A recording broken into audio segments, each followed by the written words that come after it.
माँ काली के गणेश जी को पूजे बिना आप माँ काली को कभी प्रसन्न नहीं कर सकते। रात्रि की छठी की रात्रि से तांत्रिक गणपति का पूजन स्टार्ट होता है। अच्छा। वो गणपति जिनका पूजन झूठे मुंह किया जाता है। अच्छा, ये सब उल्टा होता है इसमें। जो मैंने आपको माँ काली के गणपति बताए हैं, हाँ। वो तो शेर सवारी हैं, जबकि आप तो गणपति को मूसक सवारी मानते हैं। मूषक से इनको जोड़ा जाता है हमेशा से। उनकी शेर सवारी। अच्छा जी।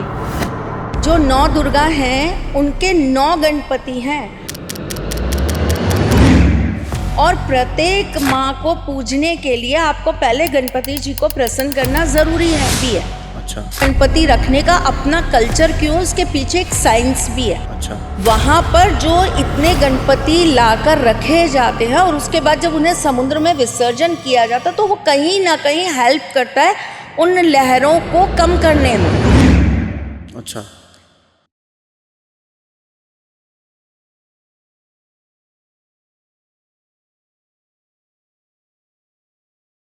फेस्टिवल सीजन शुरू हो चुका है और इस फेस्टिवल सीजन को और आप अपने लिए कैसे अच्छा बना सकते हैं, आज हम उस बारे में बात करेंगे।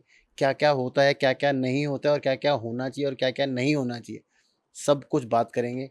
हमारी फेवरेट त्रिशला माँ, स्वागत है आपका फिर से एक और तरुण शर्मा शो पे।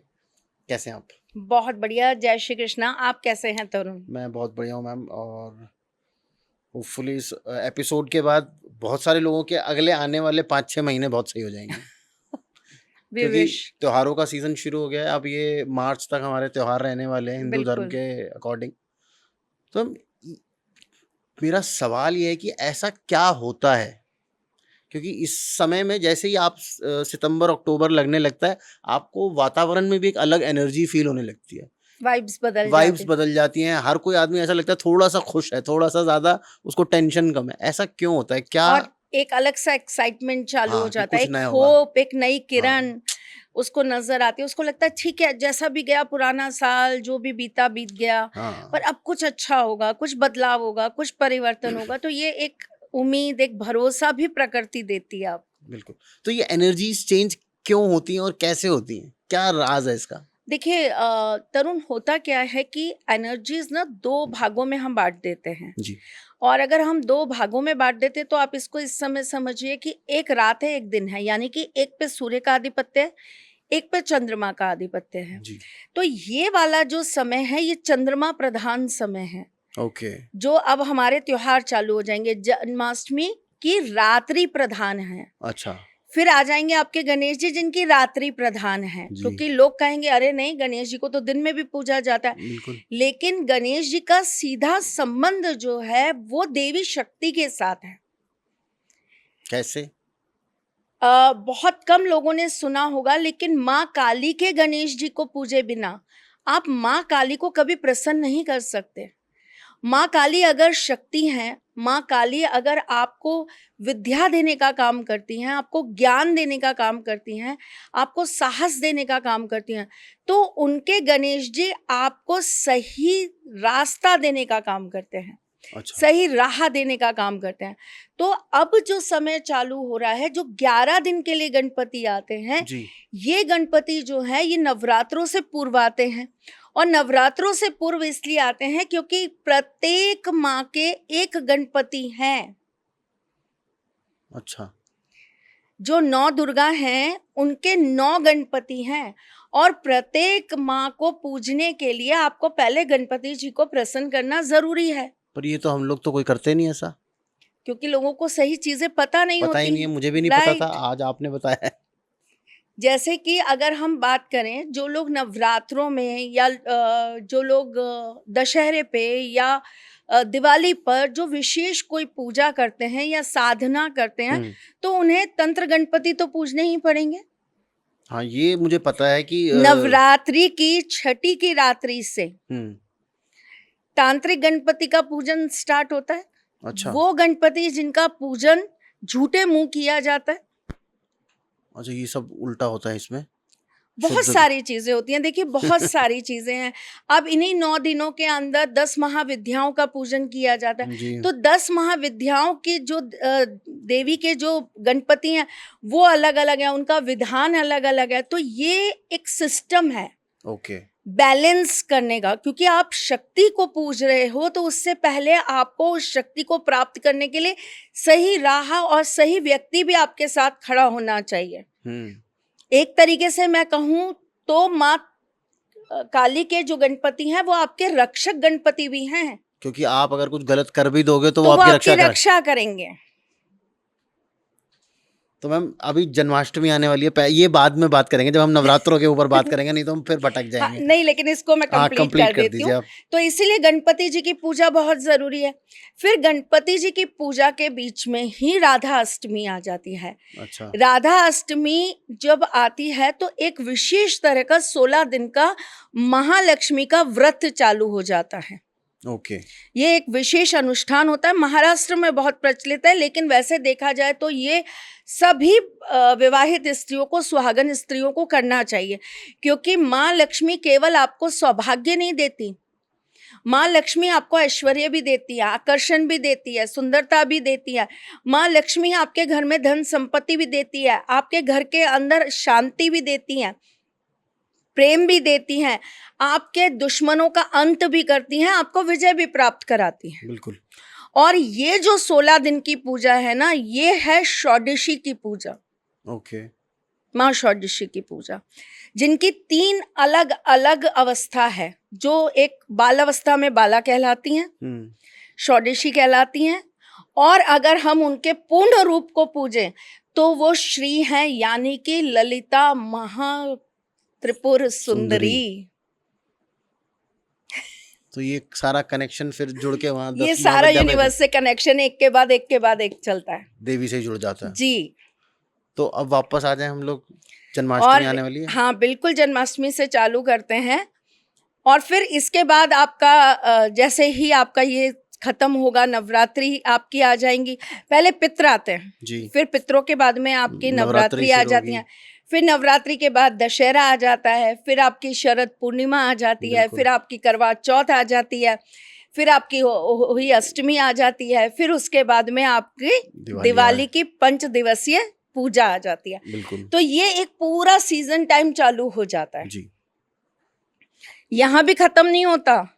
इसके बाद देव उठते हैं, देव बिल्कुल। उठनी एकादशी आती है, फिर देव दीपावली आती है। बिल्कुल।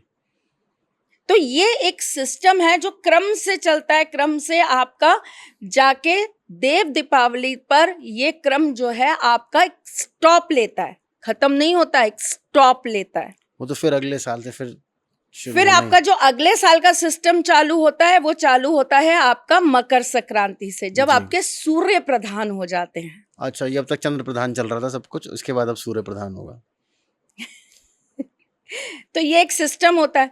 तो इन चीजों को हमें थोड़ा सा समझने की जरूरत है। हमारे जो सनातन धर्म के अंदर त्योहारों की जो विशेषता या त्योहारों से जो चीजें बनाई गई उनका अपना एक महत्व होता है। जैसे कि आप अब देखिए जन्माष्टमी है, जन्माष्टमी में हम ठाकुर जी को भोग लगाते हैं, हम उन्हें झूला झूलाते हैं, हम ठाकुर जी का अच्छे से जन्माष्टमी मनाते हैं, हर्षोल्लास के साथ भजन कीर्तन करते हैं, रात्रि में उनके मंत्र जाप करते हैं, जागरण करते हैं, सारी चीज़ें होती हैं। उसके बाद में गणपति आ जाते हैं। वो 11 दिन जब गणपति आपके घर में रहते हैं तो हम केवल गणपति को विदा नहीं करते, हम उनका एक रूप, हल्दी की गांठ, एक सिक्का और एक नारियल के रूप में उनको अपने घर में रख लेते हैं। अच्छा, और ये किस लिए किया जाता है मैम? तो आप क्या गणपति विसर्जन कर देते हैं और आप उनका प्रतिबिंब नहीं रखते हैं? नहीं, मैं तो खैर रखता भी नहीं हूँ, क्योंकि उसमें बहुत सारी चीज़ें फॉलो करनी पड़ती हैं जो मैं नहीं कर पाता। मेरा मन है कि मैं रखूँ गणपति, लेकिन मैं उसको फॉलो नहीं कर पाता। पर अगर आप नहीं भी गणपति रख सकते तो आप एक सुपारी के गणपति की पूजा तो 11 दिन करते होंगे। हाँ, वो गणपति हमारे जो मंदिर में हमारे घर के जो विराजमान है वो तो हमेशा रहते हैं। नहीं, एक्चुअली अगर हम मिट्टी की मूर्ति नहीं रखते गणपति जी। की, तो हम उनका एक रूप रखते हैं। जी। एक मंदिर के अंदर आप 3 गणपति रख सकते हैं। तो एक हम सुपारी के गणपति हमेशा रखते हैं, जो हम धान के अंदर रखते हैं। अच्छा। चावलों के अंदर रखेंगे, या हम उनको गेहूं में रखेंगे, या हम उनको धनिये में रखेंगे, तो वो एक धान के अंदर हमेशा रहता है। उसका ये हमारे साथ में चिन्ह होता है कि हमारे घर में धन संपदा, पैसा, बना रहे। बरकत हमेशा बनी रहेगी, स्वास्थ्य, चिंताएं हमारे घर से दूर रहेंगी। वो विघ्न हरता है, विघ्न हरते रहेंगे। बिल्कुल। जैसे गणपति हमारे द्वार पे भी वास करते हैं, गणपति हमारे मंदिर में भी वास करते हैं। गणपति जी को हम लोग अलग अलग रूपों में अपने घर के अलग अलग कॉर्नर्स में भी रख लेते हैं। बिल्कुल। गणपति वास्तु दोष के अंदर भी बहुत काम करते हैं। अगर आप स्फटिक के बने हुए गणपति जी को अगर आप नॉर्थ में रखेंगे और उन्हें आप पीले कपड़े के ऊपर विराजमान करेंगे और उनका आप कुछ पूजन मत करिए, चाहे कुछ मत करिए, लेकिन अगर आप नित्य नियम से उनको साफ सुथरा करके उनके ऊपर चंदन का तिलक लगाते रहेंगे, तो आपके घर के वास्तु दोष भी समाप्त होंगे। अच्छा, तो ये कितने प्रकार के तो आपने मुझे गणपति बता दिए। 11 तो आपने 9 दुर्गाओं के बता दिए, फिर 10 महाविद्याओं के अलग गणपति बता दिए, तांत्रिक गणपति अलग हैं, 3 आपने मुझे गणपति यहाँ बता दिए। गणपति के बहुत रूप है जी। जो मैंने आपको माँ काली के गणपति बताए हैं। हाँ। वो तो शेर सवारी हैं, जबकि आप तो गणपति को मूसक सवारी मानते हैं। मूषक से उनको जोड़ा जाता है हमेशा से। उनकी शेर सवारी है। अच्छा जी। तो ये हम फिर भटक जाएंगे। मैं ऐसे, ये हमारा जो क्रम है ना, ये उसी से चलेंगे हम लोग पहले जन्माष्टमी की बात करेंगे। जन्माष्टमी की रात को क्या एनर्जीज होती हैं, हमें क्या करना चाहिए कि हम लोग उन एनर्जीज का प्रॉपरली यूज कर सकें अपने बेनिफिट के लिए। जी। तो हम सबसे पहले जन्माष्टमी क्योंकि आने वाली है, हाँ, क्योंकि यहीं से हम मानते हैं कि चालू हमारे त्योहार हो जाते हैं। ठीक है। जन्माष्टमी की रात्रि पे आप कुछ करें या नहीं करें, आप जन्माष्टमी की रात्रि में ठाकुर जी को थोड़ा सा इत्र लगाकर अपने पास पुनः जरूर रखें। इसका मतलब ये होता है कि वो आपके जीवन में किसी भी तरह का आकर्षण, चाहे वो आकर्षण आपके काम का हो, चाहे वो आकर्षण आपके प्रेम का हो, चाहे वो आकर्षण आपके शरीर का हो, चाहे वो आकर्षण आपका किसी और चीज का हो, वो आकर्षण आपका कायम रखते हैं। तो अच्छा। आप एक इत्र जो है ठाकुर जी को स्पर्श करके जन्माष्टमी की रात्रि में अपने पास में जरूर रखें। अच्छा, मतलब इससे आपका अपना आकर्षण बढ़ेगा, सारी चीजों का, आपके पैसों का आकर्षण, वशीकरण होगा। तो वशीकरण के देवता हैं कृष्ण जी, तभी तो हम वशीकरण स्पेशलिस्ट कहलाते हैं। हाँ, इस पे भी बहुत कंट्रोवर्सी है। कोई बात नहीं, हमारे ठाकुर जी की भी बहुत कंट्रोवर्सी है। हाँ, उनकी तो मतलब अनगिनत है। तो भाई उनके भक्त होने के नाते थोड़ी बहुत हम नहीं लेंगे तो नाक नहीं कट जाएगी। सही बात है, बिल्कुल। वो उनका जितनी तो मेरे प्रभु की है उसका 1% तो मेरी होनी चाहिए। बिल्कुल बिल्कुल। 1% भी उनकी तो बहुत ज्यादा हो जाएगी। अगर उनका 1% लेंगे, उनका तो मुझे लगता है कृष्ण जी का तो पूरा जीवन कंट्रोवर्सीज में ही निकल गया, जितनी उन्होंने पॉलिटिक्स खेली तो है। उनके भक्तों का भी ऐसे ही निकलना चाहिए। बिल्कुल, तो ये हमें करना चाहिए। देखिए, अब मैं इसका आपको थोड़ा सा और उपाय जी, जी। क्लियर कर देती हूँ। जैसे जन्माष्टमी की रात को जो आपने इत्र सिद्ध किया, अगर आप नवरात्रि में इसी इत्र को एक नोट पर लगाकर और उसके ऊपर लाल पेन से श्रीम लिखकर उसे आप एक लाल कपड़े में बांधकर अपनी तिजोरी में स्थापित कर लेते हैं, तो आपको धन धान की कभी कमी नहीं होती। मतलब लक्ष्मी जी प्रसन्न रहेंगी। ठीक है। अगर आप ये इत्र किसी वजह से नहीं कर पाते सिद्ध, तो आप किसी पंडित से करवा लीजिए, आप कहीं से सिद्ध किया हुआ ले लीजिए, इस तरह से भी कर सकते हैं। अब आप इस चीज में ये देखिए तरुण कि जैसे मैंने कहा कि शरीर का आकर्षण, तो आप इस इत्र को अगर प्रत्येक शुक्रवार अपनी नाभि पर लगाएं और क्लिम मंत्र का जाप करें 31 टाइम्स, तो आपके शरीर का आकर्षण, आपकी ऊर्जा बढ़ने लगती है। ये तो आपने किसी पॉडकास्ट में भी बताया था, क्लीम आपका आकर्षण बढ़ाने के लिए इस मंत्र बहुत का सहायक होता है जी। अब इसी तरीके से अगर आपको विद्या या आपको कोई एग्जाम क्लियर करना है, तो आप अपनी किताबें जो होती हैं हल्का सा ऐसे करके इत्र दोनों हाथों में लीजिए और उनके पेजेस पे इस तरीके से लगाइए और पीले रंग से आप उस किताब के ऊपर लिख दीजिए एम। ओके, एम, ठीक है। कभी भी लिख सकते हैं, किसी भी गुरुवार लिख दीजिए, किसी भी अच्छे दिनों में लिख दीजिए, गणपति आएंगे तब लिख दीजिए, नवरात्रि में लिख दीजिए, आप शरद पूर्णिमा पे लिख दीजिए, आप दिवाली पे लिख दीजिए, जब आपकी इच्छा हो तब लिख दीजिए, पर करिए जरूर जी। तो ये आपकी विद्या का आकर्षण ओके। है ना। जिन लोगों को बहुत इंटरेस्ट रहता है डांस, गाना या फिर नाटकीय भूमिकाएं करने का, या जो इसी क्षेत्र में शुक्र के क्षेत्र आर्टिस्ट क्षेत्र में जो लोग आगे बढ़ना चाहते हैं, उन्हें क्या करना चाहिए, आपको एक सूती धागा ले लेना सफेद रंग का, ठीक है, उसके ऊपर अच्छी से जो है आप वो इत्र लगा दीजिए, उसमें 3 गांठ लगाइए, उसको एक सिंदूर की डिब्बी में डाल दीजिए और वो सिंदूर का तिलक लगाना चालू करिए और रोजाना महालक्ष्मी के जाप करना चालू कर दीजिए। आप ये काम 90 दिन लगातार करिए और फिर देखिए आपके अंदर कैसे चीजें बदलती हैं, कैसे आपको ये चीजें जो हैं आपकी खींचती हैं, लोग आपसे अट्रैक्ट होंगे, पैसा आपसे अट्रैक्ट होगा। पैसा नहीं, यहाँ कला की बात हो रही है, यहाँ पैसे की बात नहीं हो रही, पैसे का तो नोट वाला था। कला में अगर आप फेमस हो गए तो पैसा तो बाय प्रोडक्ट है, वो अलग बात है। देखिए किसी किसी की प्रेफरेंस अलग रहती है। एक दुकानदार से कहेंगे हमें क्या करना है कलाकार बन के, भाई हमें तो दमड़ी कमानी है। लेकिन आप एक कलाकार से कहेंगे तो वो ये कहेगा मैं तो एक चाय में गुजारा कर लूंगा, लेकिन मेरी कला की प्रशंसा होनी चाहिए, ताली बराबर बजनी चाहिए। अलग अलग चीजें और अलग अलग लोगों की अपनी इच्छाएं हैं। अब इसी इत्र को अगर आप पति पत्नी के बीच के संबंधों को बढ़ाने के लिए यूज करें तो आपको क्या करना चाहिए, आपको दोनों का एक यूज करा हुआ कपड़ा ले लेना चाहिए, दोनों को गांठ बांधकर एक कर लेना चाहिए और इस इत्र को उस कपड़े पे लगाकर अपने बेड के नीचे छुपा कर रख देना चाहिए। अच्छा, तो इससे जो थोड़े से अगर रिश्तों में खटास भी आ रखी है वो भी ठीक हो जाएगी, और अगर वैसे ही मिठास है तो और मिठास बढ़ जाएगी।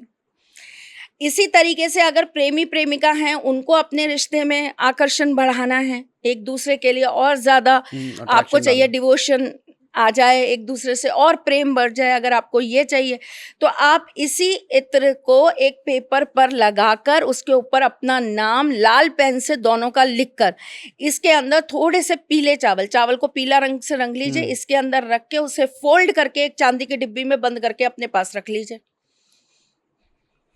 और ज्यादा डिवोशन और ज्यादा अट्रैक्शन सब कुछ बढ़ेगा इससे प्रेमी प्रेमिकाओं के लिए। ये तो वैसे आजकल ये वाली रील मैं बता रहा हूँ आपको बहुत हिट होने वाली है, अभी बता रहा हूँ। अगर आप ये चाहते हैं कि आपके साथ में काम करने वाले लोग आपसे आकर्षित रहें या आपका बॉस आपसे आकर्षित रहे, एक छोटी सी डिब्बी ले लीजिए, उसमें हल्दी ले लीजिए, 2 केसर की, आप उसके अंदर पत्तियां डाल दीजिए और इसी इत्र की 2 बूंद डाल दीजिए और रोजाना इसका तिलक लगा कर जाना चालू कर दीजिए। कई ऑफिसेज ऐसे हैं जहाँ तिलक लगा कर नहीं जा सकते, कंठ पे लगा लीजिए, नाभि पे लगा लीजिए, करके देख लीजिए।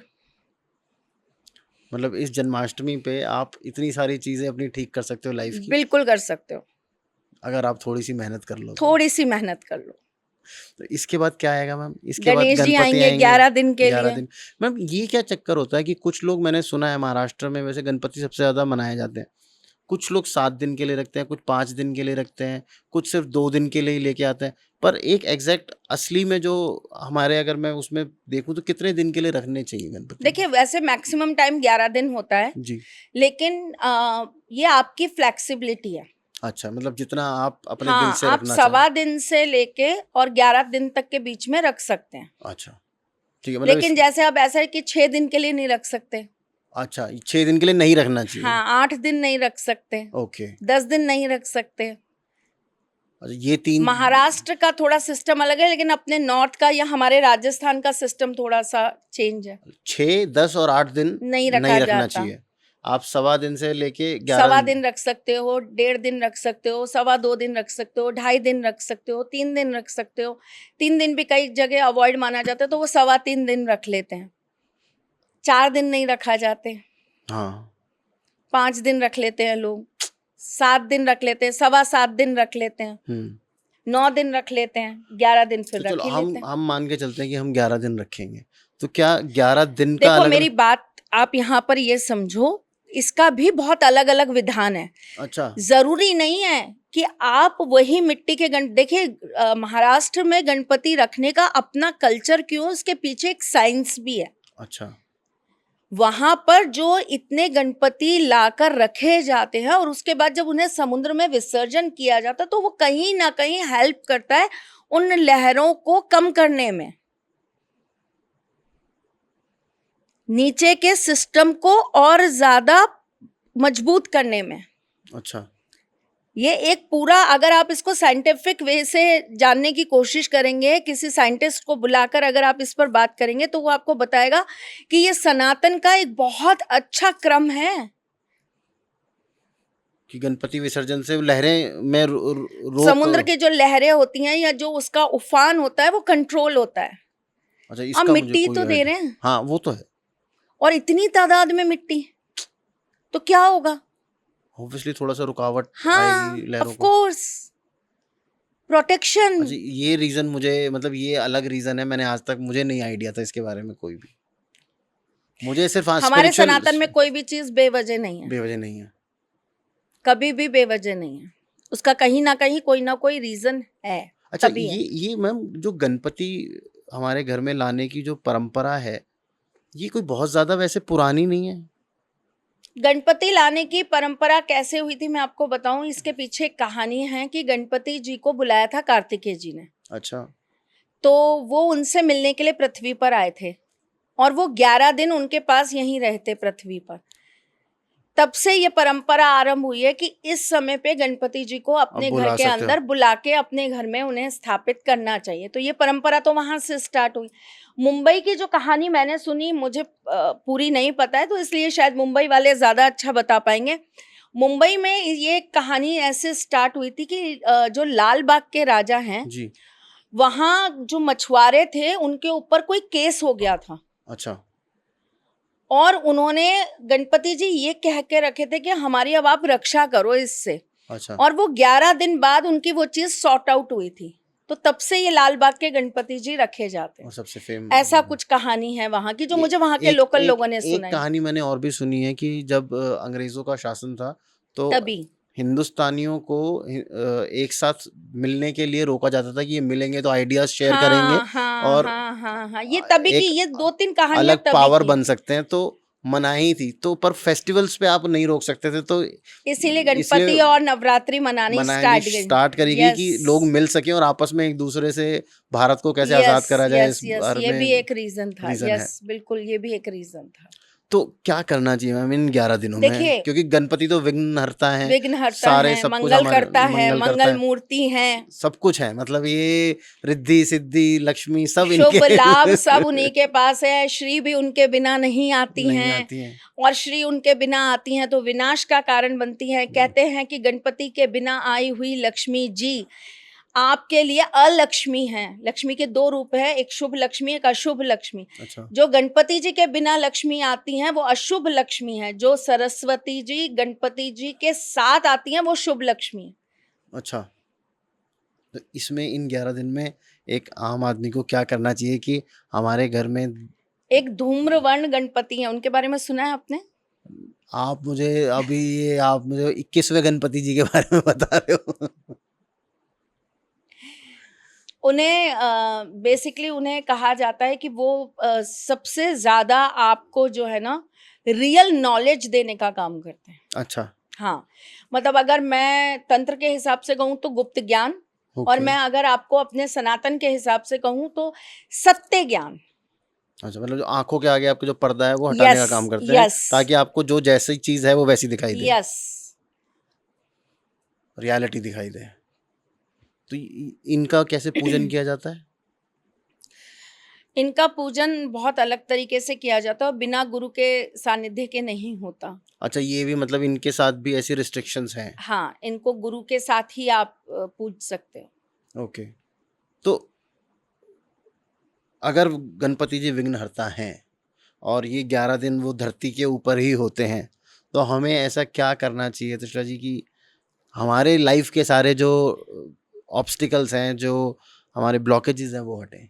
देखिए तरुण, एक तो मुझे नहीं पता ये कहाँ से चीज़ें निकली, लेकिन बहुत सारे लोगों ने ऐसा कहा कि हमें ना वास्तुशास्त्री मना करते हैं कि मुख्य द्वार पर कभी भी गणपति नहीं होने चाहिए। बिल्कुल। और मैं ये कहती हूँ कि आप जितनी भी पुरानी ऐसी सिटीज हैं जो बनी हुई हैं ज्योतिष और वास्तु के अनुरूप। जैसे आप हमारे जयपुर चले जाइए, आपको प्रत्येक घर के बाहर गणेश जी विराजमान मिलेंगे ही मिलेंगे।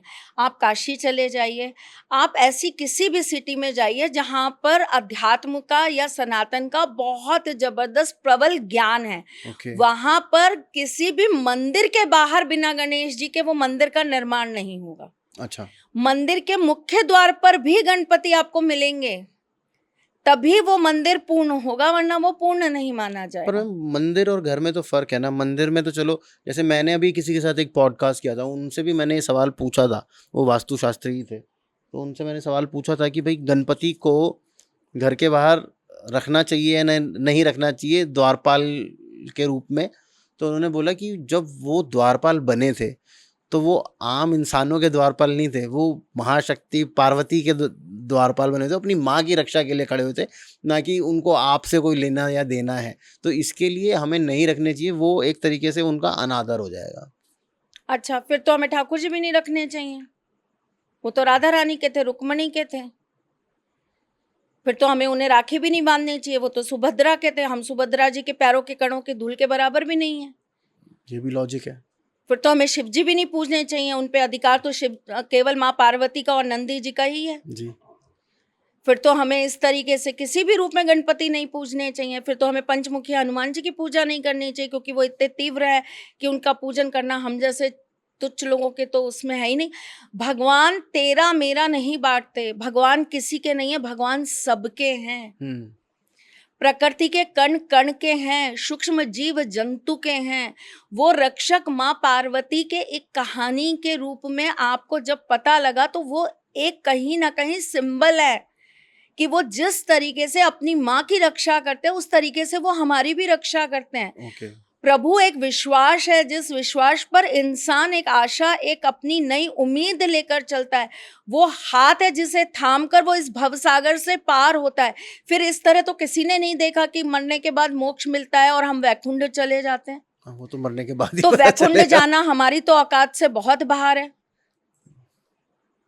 फिर जीते जी आप ये कैसे उम्मीद कर लेते हो मेरे सखा, मेरे कृष्ण? सखा तो वो आपके थे नहीं, सखा तो वो द्रौपदी के थे, सुदामा के थे। फिर कैसे कह देते हैं कि तू सारथी बना अपने पार्थ का, तो मेरा भी तू सारथी। कैसे बन गए वो फिर आपके सारथी? वो सारथी तो सिर्फ अर्जुन के थे, हम तो अर्जुन जैसे नहीं बन सकते। तो ये अपमान और मान और ये सारी चीजें जो है ना तरुण, ये भगवान के पास इस तरीके से नहीं जाती। अपमान की अलग कैटेगरी है। अच्छा, उस कैटेगरी में अगर आप अपमान करते हो तो अपमानित माने जाएंगे। ये एक अलग पॉडकास्ट हो जाएगा फिर। हाँ, ये एक अलग पॉडकास्ट है। क्योंकि देखिए, जैसे मैं आपको बताती हूँ, जब हमारे यहाँ पे गृह प्रवेश कराया जाता है तो गणपति जरूर विराजमान कराए जाते हैं घर के बाहर। उससे पहले घर का शुद्धिकरण। कैसे वास्तुशास्त्री जी ने यही नहीं पता कि गणपति स्थापित करने का नियम क्या होता है? आप उस घर का शुद्धिकरण करते हैं, आप एक गाय का बछड़ा लाते हैं, गाय लाते हैं, जिसको आप अपने पूरे घर में घुमाते हैं। उसके बाद में आप अपने घर में पवित्रता के साथ में गणपति विराजमान करते हैं। पहले गणपति विराजमान होते हैं आपकी रसोई में, अन्नपूर्णा माँ के साथ, माँ गौरा के साथ।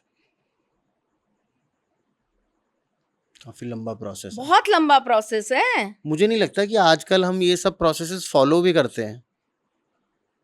मतलब आपके घर की बात नहीं कर रहा मैं, तभी तो जनरल अपमानित पब्लिक। माने जाते हैं भगवान, कि भगवान अपमानित हो गए भाई, हमने उनको द्वार पे बैठा दिया। कौन करेगा रक्षा हमारी?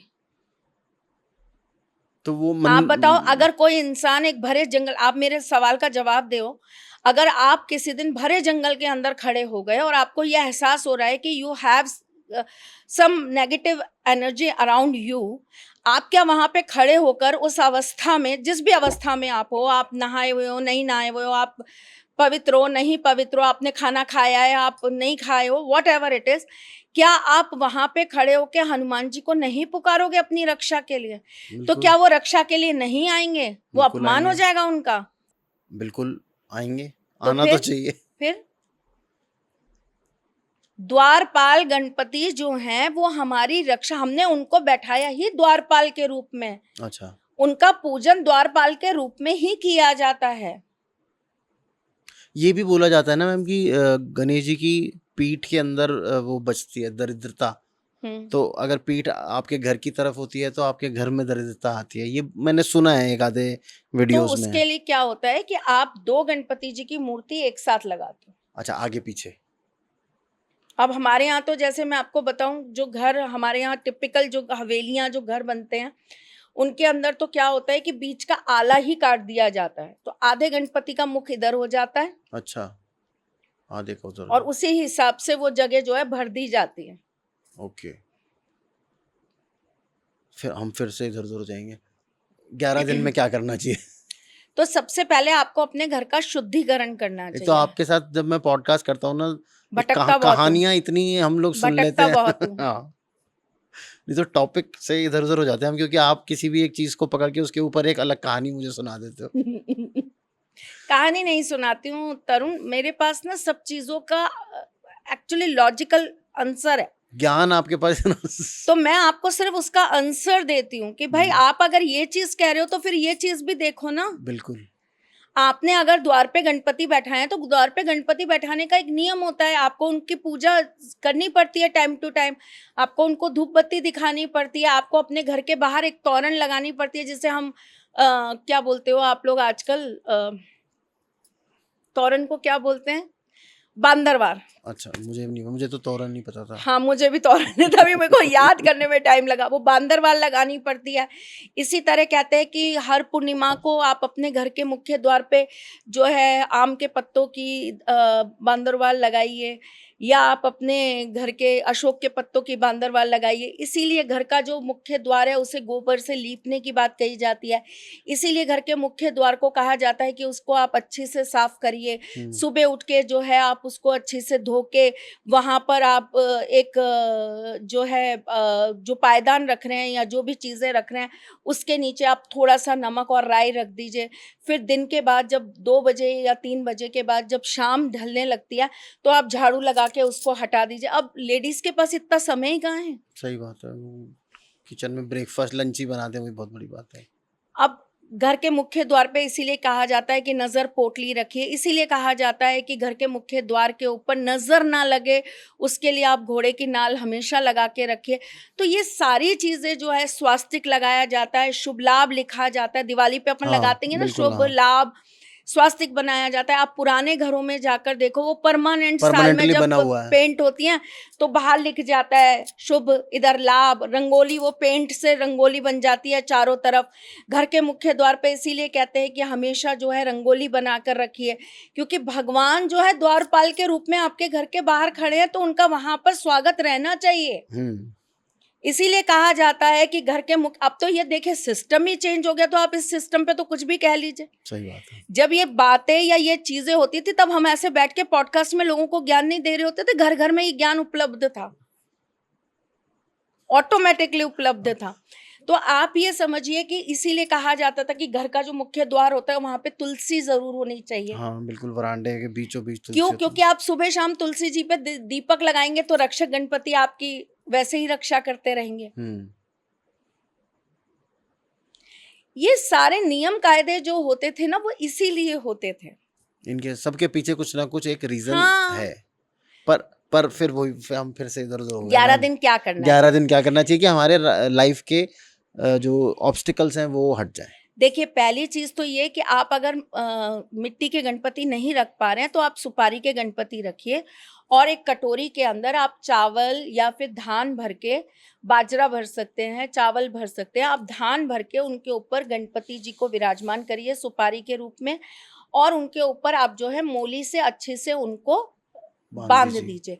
उसके ऊपर आप सिंदूर लगा सकते हैं, घी के अंदर सिंदूर मिला के आप उनका लेप कर सकते हैं, चांदी की बरक लगा सकते हैं, फिर आप उनको तिलक लगा दीजिए, आप उन्हीं के ऊपर माला चढ़ाइए, उन्हीं को निवेद्य चढ़ाइए, उन्हीं को आप दीपक लगाइए, धूप बत्ती करिए, 11 दिन आप उन्हीं की सेवा करिए। अच्छा। और 11 दिन बाद आप उन्हें एक बार अपने पूरे घर में घुमा के, टॉयलेट बाथरूम छोड़ के, आप अपने पूरे घर में, इवन अगर आपके पास छत है, बालकनी है, सब जगह घुमा के आप उन्हें अपने घर के मुख्य द्वार से थोड़ा सा बाहर ले जाकर वापस प्रवेश करवा के अपने मंदिर में रख दीजिए। अच्छा, विसर्जन नहीं करना है? ताकि वो आपके घर में बने रहें। अच्छा मैम, जब ये हम लोग मुझे एक ये वैसे इससे रिलेटेड नहीं है, जब हम विसर्जन करते हैं तो हम लोग देखते हैं कि मूर्तियाँ ऐसे ही पैरों में, नालों में, बहुत ही गंदी जगहों पे बिखर रही हैं, या लोग कीचड़ में पड़ी हुई हैं, तो ये कहीं ना कहीं हम लोग अनादर नहीं कर रहे बिल्कुल उनका? अनादर कर रहे हैं, बहुत ज्यादा अनादर कर रहे हैं। तभी मैं कहती हूँ मत रखो, शो ऑफ क्यों करना है, सही बात है। मत करो शो ऑफ। हम छोटे साइज लाते हैं, हम उन्हें घर में ही अपने यहाँ पर एक वो आर्टिफिशियल टब लेते हैं। हमारे पास हमारे ठाकुर जी का एक बड़ा सारा कमल है, हम उसी में पानी भर लेते हैं तरुण, हम उसी के अंदर उनको जो है विसर्जित कर देते हैं। और वो जो मिट्टी होती है ना, वो गमलों में भर के हम उसमें पौधे लगा लेते हैं। हमारे घर में गणपति जी वास करते हैं। अच्छा, और बल्कि उस पौधे में से जो पौधा निकलेगा उसके अंदर भी गणपति जी का वो हमारे होगा। यहाँ आशीर्वाद स्वरूप वो फूल हमेशा खिलता रहेगा। ये अच्छा तरीका है, रादर देन कि वो नालों में पड़े रहें या कूड़े में पड़े रहें। वो तो बहुत ज्यादा वो अनादर है एक वो तरीके। अनादर है। ये बेसिक वो जो पड़ा भी रहता है ना, वो प्लास्टर ऑफ पेरिस है। हाँ मिट्टी कभी नहीं पड़ी रहेगी, हाँ, वो गल ली जाएगी बारिश आने पे। वो हमेशा गलेगी और प्रकृति में रमेगी वो।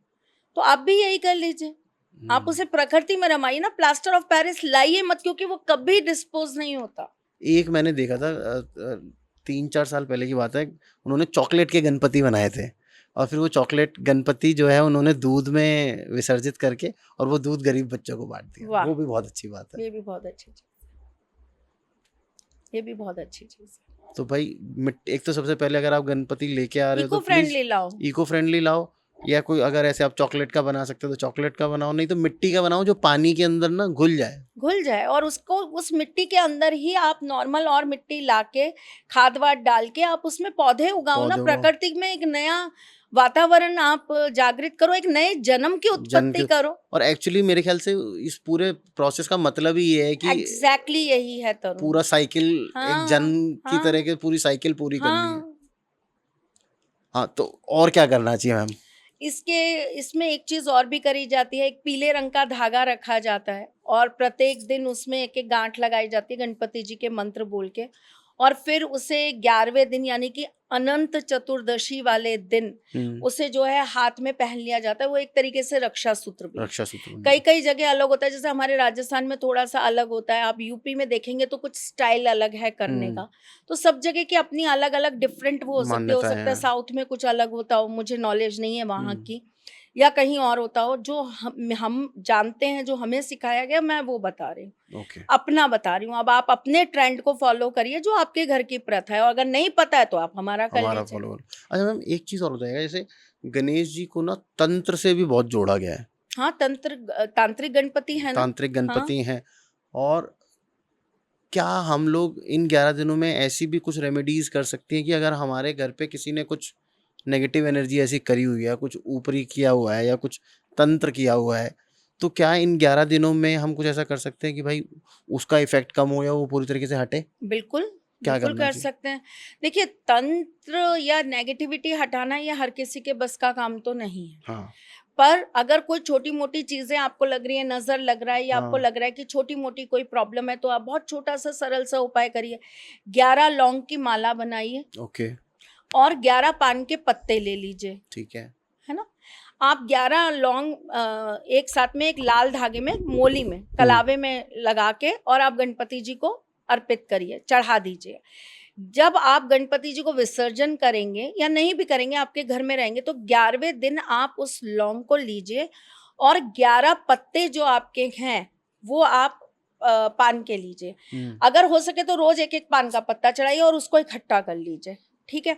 अब इस पान के पत्ते के अंदर आप रखेंगे कपूर, आप इसके अंदर रखेंगे, उसमें से निकाल के एक एक लौंग रखेंगे। आप इसके अंदर थोड़े से पुष्प रखेंगे। आप इसके अंदर एक बूंद शहद का डालेंगे और आप एक छोटा सा हवन जलाएंगे, जिसके अंदर आप कुछ करें या ना करें, आप सिर्फ गाय के उपले कंडे जो होते हैं वो ले आएंगे, उसको अच्छी से जलाएंगे और आप गणेश जी का नाम लेके आप अनंत चतुर्दशी वाले दिन करना है ये काम। एक एक पत्ता आप जो है अपने घर के अंदर उस अग्नि में डालते जाएंगे। अगर आप किसी अच्छे पंडित से ये कार्य करा सकते तो विधिवत करवा लीजिए। आप इसे गणेश अथर्व शीर्ष के पाठ के साथ करा लीजिए। नहीं करा सकते तो नॉर्मल आप घर करिए, पे खुद भी केवल कर लोगे गणपति जी का नाम तो स्मरण करते हुए ओम गम गणपते नमः स्वाहा, सिर्फ इतना करते हुए आप 11 बार 11 आहुति दे दीजिए और इस धुएं को अपने घर में पूरी तरीके से घूमने जाने दीजिए। दीजिए। इसे आप थोड़ी देर के लिए अपने मुख्य द्वार पे भी जरूर रखिए। ओके। अब जो इसकी राख तैयार होगी उससे आप काले रंग के कपड़े के अंदर भरकर, जब ठंडी हो जाए तब, और इसके अंदर एक सिक्का और 5 काली मिर्च डालकर और थोड़ी सी काली सरसों डालकर आप अपने घर के मुख्य द्वार पे टांग दीजिए। तो कभी नजर नहीं लगेगी। अच्छा, एक एक स्टोरी और सुनाना मैम आप मेरे को। जैसे जो गणपति जी हैं वो हमेशा सरस्वती माँ और लक्ष्मी माँ के साथ बैठते हैं, विराजित होते हैं, जबकि सरस्वती माँ जो हैं वो ब्रह्मा जी की अर्धांगिनी है और लक्ष्मी जी विष्णु जी की हैं, जबकि पर वो आती हमेशा इनके साथ है, ऐसा क्यों है? क्योंकि विद्या जी जो है ना वो हमेशा ज्ञान के साथ आनी चाहिए, जी। और विद्या और ज्ञान जहां होगा वो माँ लक्ष्मी का वास वहां जरूर होगा। विजय आपको तभी मिलेगी जब आपके पास अच्छा ज्ञान है और अच्छी विद्या है। तो आप इनको ये किसी की पत्नी है या ये किसी के साथ कनेक्टेड है इस सोर्स में मत देखिए। अच्छा। आप इसको इस तरीके से देखिए कि अगर आपके पास धन है लेकिन आपको उस धन को संभालने का आपके अंदर सही ज्ञान नहीं है, तो भी नहीं रुकेगा वो। आपके पास सही विद्या नहीं है, तो भी नहीं रुकेगा। आपके पास बल नहीं है, तो भी नहीं रुकेगा। आपके विनाश अगर खत्म नहीं हो रहे हैं, आपके विघ्न अगर खत्म नहीं हो रहे हैं। एक व्यक्ति है जिसके पास धन तो है लेकिन वो पूरे साल सिर्फ हॉस्पिटलों के चक्कर काट रहा है। एक व्यक्ति है जो पूरे साल सिर्फ जो है कोर्ट कचहरी कर रहा है। बड़ी बड़ी जमीनें बिक गई, घर बिक गए, सब कुछ लूट गया। क्यों? क्योंकि हमारे मुकदमे खत्म नहीं हो रहे हैं। बिल्कुल। तो क्या ये सब जो आपने रेमेडी बताई उससे ये सब में फर्क पड़ेगा? गणपति जी को इसीलिए प्रथम पूज्य कहा जाता है क्योंकि वो आपके बॉडी के अंदर, आपके माइंड के अंदर बैलेंसिंग देने का काम करते हैं। ओके। वो आपको बैलेंस देते हैं ना। बुध ग्रह के स्वामी कौन है?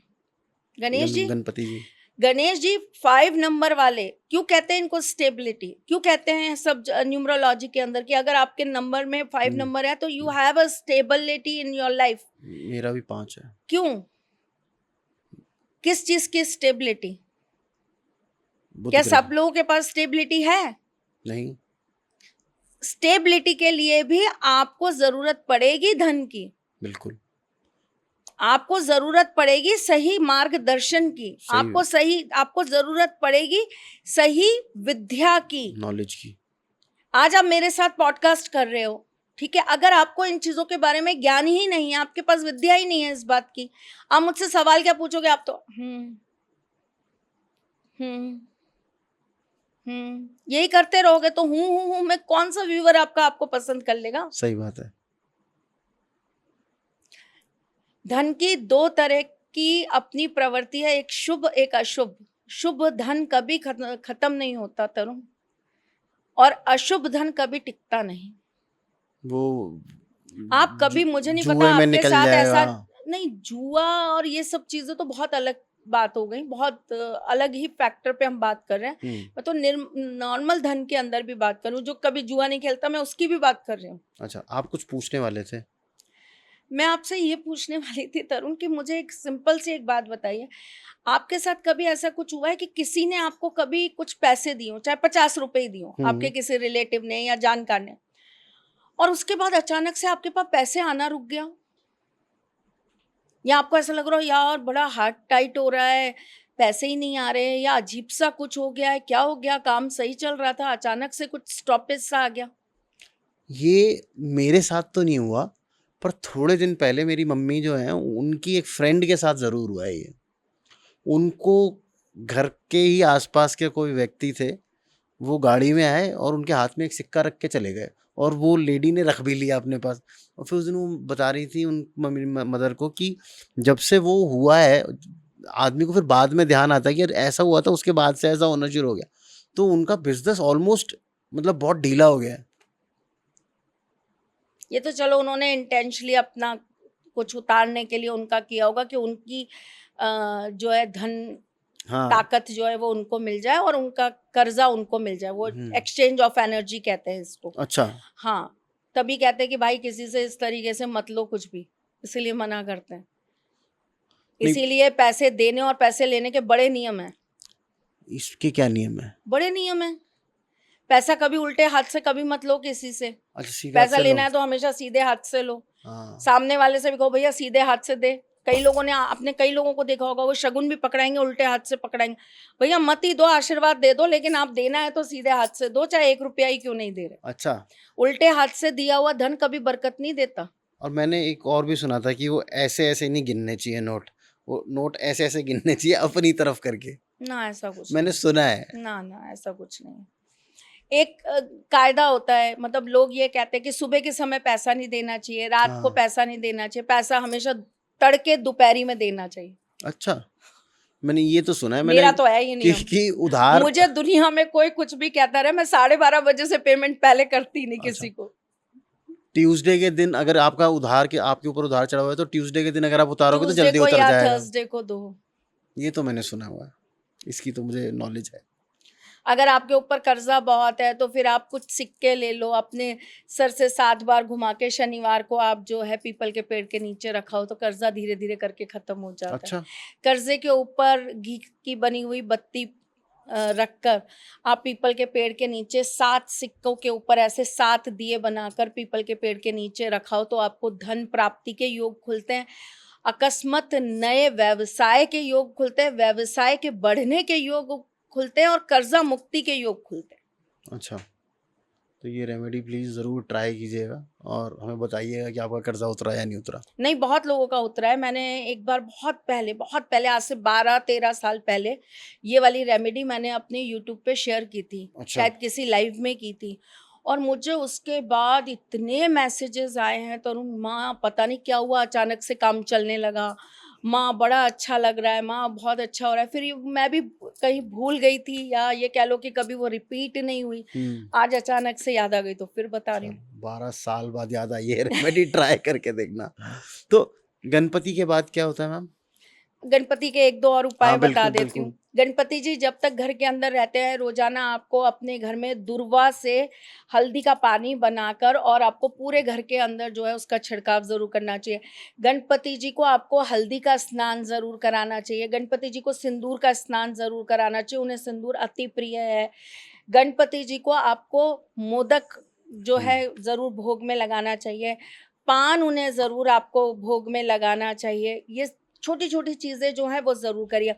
गणपति जी जिस स्थान पे आप बैठा रहे हैं वहां पे 2 इलायची रख लीजिए और जब गणपति जी आप पुनः उन्हें दूसरे स्थान पे या विसर्जित करें तो वो 2 इलायची आप एक लाल कपड़े में बांधकर कुछ सिक्के डालकर अपनी तिजोरी में स्थापित कर लीजिए। आपके घर से कभी भी शुभ लाभ और आपके घर से कभी भी रिद्धि सिद्धि खत्म नहीं होगी।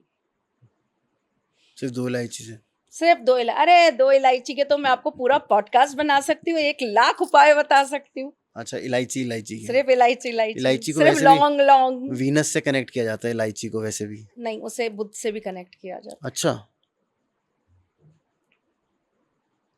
इलायची के बहुत सारे, क्योंकि इलायची को हम ग्रीन चंद्रमा से भी कनेक्ट करते हैं क्योंकि उसका तासीर ठंडा है, इस वजह से।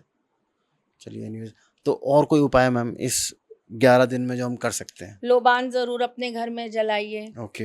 गणपति जी के नाम का जाप जरूर करिए। गणेश संकट स्तोत्रम का पाठ जरूर करिए। गणेश अथर्व शीर्ष का पाठ जरूर करिए। और इसके बाद क्या आएगा हमारा? इसके बाद हमारे पितर आएंगे। पितर आएंगे। पितरों का पूजन अलग अलग तरीके से सब करते हैं, लेकिन पितरों का तर्पण जरूर करिए।